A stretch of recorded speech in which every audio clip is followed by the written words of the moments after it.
Bonjour tout le monde. Donc aujourd'hui, on va faire une petite vidéo toute simple. Donc on va partir en vacances, on va partir en voyage et on va voyager autrement.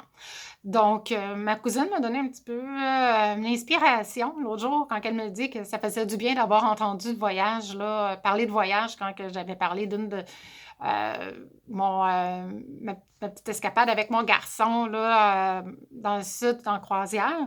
Donc aujourd'hui, bon, on va faire un petit peu autrement. Je ne parlerai pas de croisière, mais je vais parler d'une place où que vous pourriez aller en croisière, par contre. Un escale que vous pourriez faire. J'ai reçu de la compagnie Ponant, c'est une compagnie française. Euh, donc, eux, ils vont un peu partout dans le monde, puis sont une catégorie luxueuse. Donc, pas mal, tout est inclus sur le navire.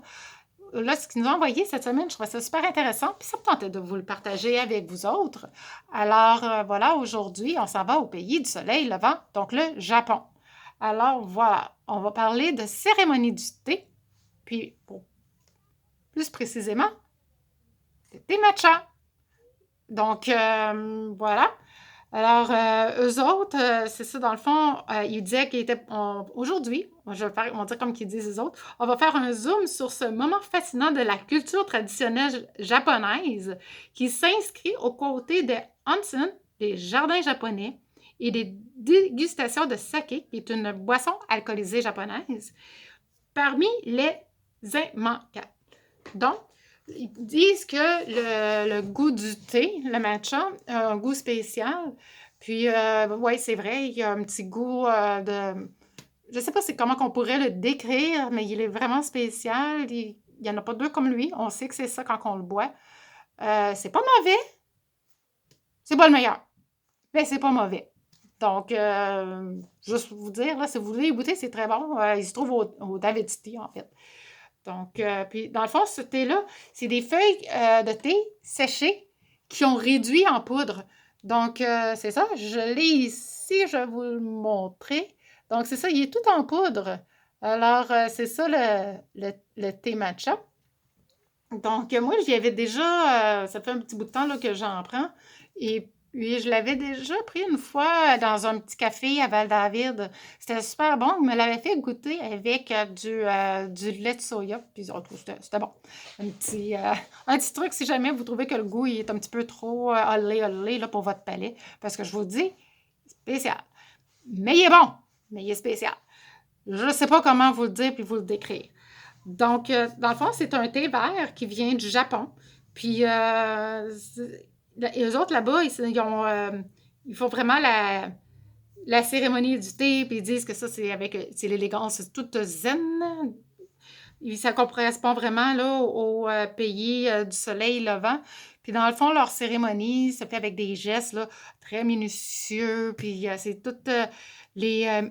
qui sont répétés là, à maintes et maintes reprises par votre autre qui va vous recevoir, qui a des ustensiles qui sont parfois là, inestimables, en passant par la décoration des lieux, la cérémonie, et qui est ritualisée, puis qui est codifiée pour illustrer pleinement là, à moindre échelle là, le savoir-vivre japonais et la sérénité des petites choses du quotidien. Non, mais c'est-tu pas génial? C'est ça qu'on a de besoin. Hein? Faut se ramener aux petites choses là, du quotidien, aux petites affaires qui nous font du bien. Les autres, ils l'ont vraiment bien compris, je pense. Puis, dans le fond,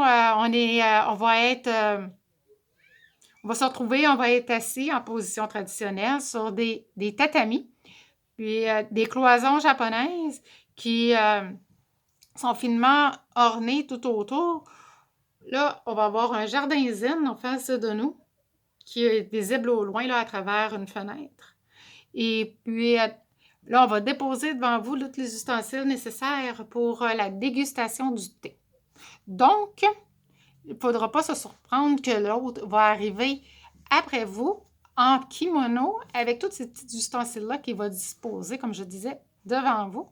Excusez mon japonais, je vais vous nommer les articles que vous aurez besoin pour la dégustation du thé au Japon. Alors, on va commencer, ça c'est pour la réussite hein, de votre cérémonie. Donc, vous allez avoir le shawan, qui est un bol à thé que j'avais, je sais pas si c'était le vrai, là, mais en tout cas, c'était un bol à thé matcha que j'ai acheté au thé David, là, je sais pas jusqu'à quel point il était vrai. Il y a le Natsum, qui est une boîte à thé, généralement, c'est une boîte laquée. Il y a aussi le Chashaku, qui est une écope pour transférer le thé du Natsum au Shawan. Il y a le Lishaku, qui est une louche en bambou qui est utilisée là, pour verser l'eau d'un récipient à l'autre. Ensuite de ça, on a le Shazam, ça je l'ai, le fouette en bambou. Puis enfin, le Shakin, qui est un tissu qui est utilisé pour laver chaque instrument là, entre chaque étape. Donc, cette cérémonie-là, on l'a dit sérieuse, mais jamais grave. Puis, c'est une cérémonie à la manière, moi j'aime ça, la façon qu'ils décrivent ça, là, je vais vous le lire. C'est une cérémonie à la manière d'un ballet calme, au bruit naturel et méditatif. Agit sur le visiteur comme un appel à l'apaisement et au ressourcement. On a-tu besoin de ça, de ce temps-là? Donc, c'est une invitation zen à déguster, traditionnellement en 3 gorgées. Là, je peux vous dire que ça, je ne déguste pas en 3 gorgées. Donc, le matcha, c'est un thé au goût subtil et sublime. On nous informe aussi que le thé, c'est ça, il leur provient de la Chine. Dans le fond, ça date du 9e siècle qui a été apporté là. Puis, dans le fond, au cours du temps, il a tout pris ses lettres de noblesse grâce, entre autres, des ingrédients d'exception. Puis, à l'apport, excusez, de mon japonais encore une fois, de Sen no Riku, maître de thé, qui a codifié au 16e siècle les principes du prince Sado. Donc, c'est ça aujourd'hui que je voulais vous parler. Je trouve ça intéressant de vous parler un petit peu là, de ça. Donc, dans le fond, je ne me souviens plus si je vous ai montré mon petit thé matcha. Mais je vais vous le remontrer si jamais je ne vous l'ai pas montré.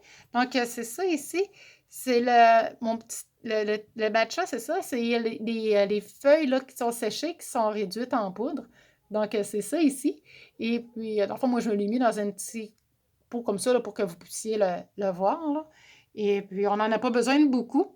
Ça, dans le fond, c'est la quantité, là, puis vous mettez beaucoup d'eau, là. Donc, ça, c'est la quantité que vous avez besoin, là, pour mettre pour faire votre thé matcha. Donc, sur ce, je vous laisse, puis moi, ben, je m'en vais déguster. Merci de votre écoute. Bye bye.